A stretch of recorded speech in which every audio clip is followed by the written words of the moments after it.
Okay, welcome to finding the percent, part, and whole. This is to be going along with the percent cheat sheet. It looks like this. I'm just giving you some pointers on how to find the percent, find the part, or find the whole, depending on what it is you need. All right, let's go ahead and get started. So first, the foundation to this worksheet is this proportion that we have, where you put n, or your percent, over 100, because percent means per 100. So it'd be n over 100 will equal your part over your whole. All right, so this ratio is basically a fraction, where your part over your whole is equal to whatever percent.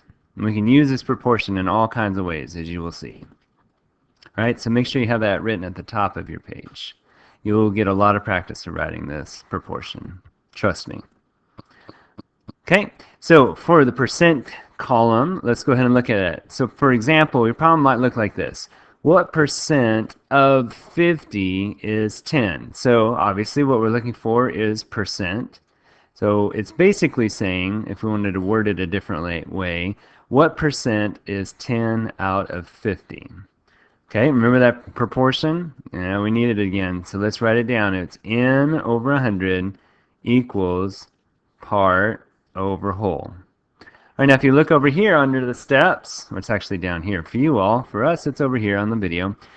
Number one is find the part and the whole. So identify what the whole is. Okay, now it's not always the bigger number, but in this case it is. So this is 50, and the part is 10. And then you divide the part by the whole. So what's the part? Well, it's 10. We divide it by 50, and this comes from this part of the proportion, where it's the part over the whole. So we're going to divide the top by the bottom, because it's a fraction, and then in this case we would get 0.2, or 2/10. Then what we're going to do is turn that decimal into a percent by moving the decimal over two places, or multiplying it by 100, and adding the percent sign, and we would get 20%. So there you go. Find the part and the whole, divide the part by the whole, and change that decimal into a percent. There you go. That's one way of finding the percent. Okay, now finding the part. So for problems that look like this, what is 5% of 20? All right, well again, here's the proportion. N over 100 equals part over whole.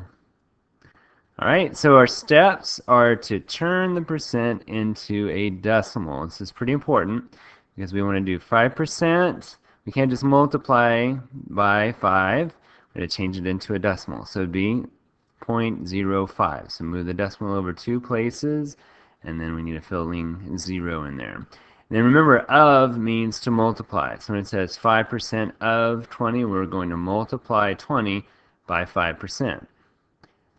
Okay, so 0.05 times 20. So basically, you're turning this phrase into a mathematical operation.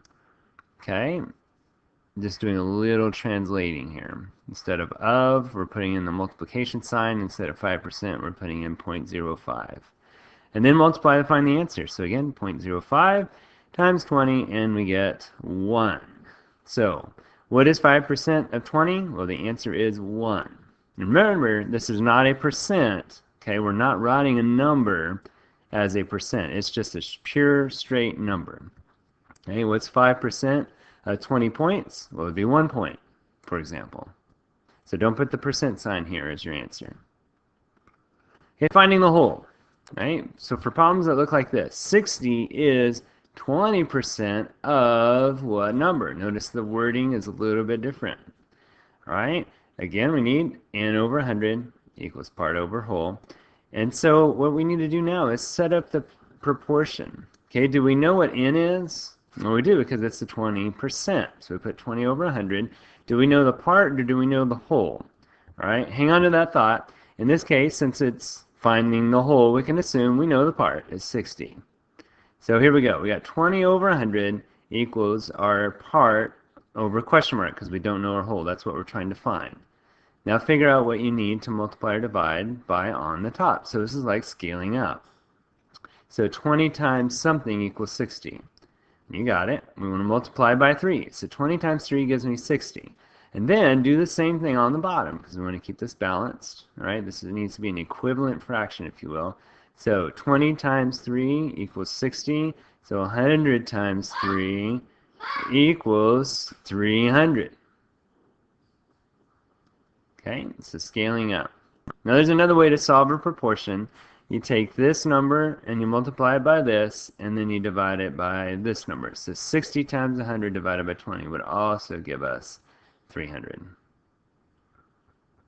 Okay, how do you know if it's the part, percent, or the whole? Okay, well, think of it this way. Just like on the streets, we have warning signs to tell us a hole is coming. Now, here it's H-O-L-E, a literal hole, like this pothole. Okay, that would cause some damage. So you need to know when it's coming. Well, same thing here. You can probably find the percent because it's going to have a percent sign. The doubt comes from, well, is it the part I have or is it the whole? So here's how you find out. Look for the phrase percent of, because it is our warning sign.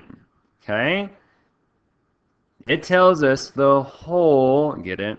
W-H-O-L-E is coming. So it's like this. You're driving down the street and you see the phrase percent of. You know that the next number mentioned is the whole. For example, 50 is 30% of one number. Well, we know the percent is 30. Okay, that's just kind of obvious because of the percent sign. But what about 50? Is it my part or is it my whole? Well, did it come right after the words percent of? Nope. So it is our part. So what is our whole? What comes right after the phrase percent of? What number? We don't know, right? So it is the unknown value. We must be looking for the whole. So our part is 50, our percent is 30, and our whole is unknown. So we would use the proportion and we would solve it for our whole, our unknown value. So just remember, percent of says the whole is coming. And if you see the number after percent of, that's the whole, and you must be finding the part. Or if not, you must be finding the whole, and you know the part. Okay, thank you for watching, and hopefully this video has been helpful.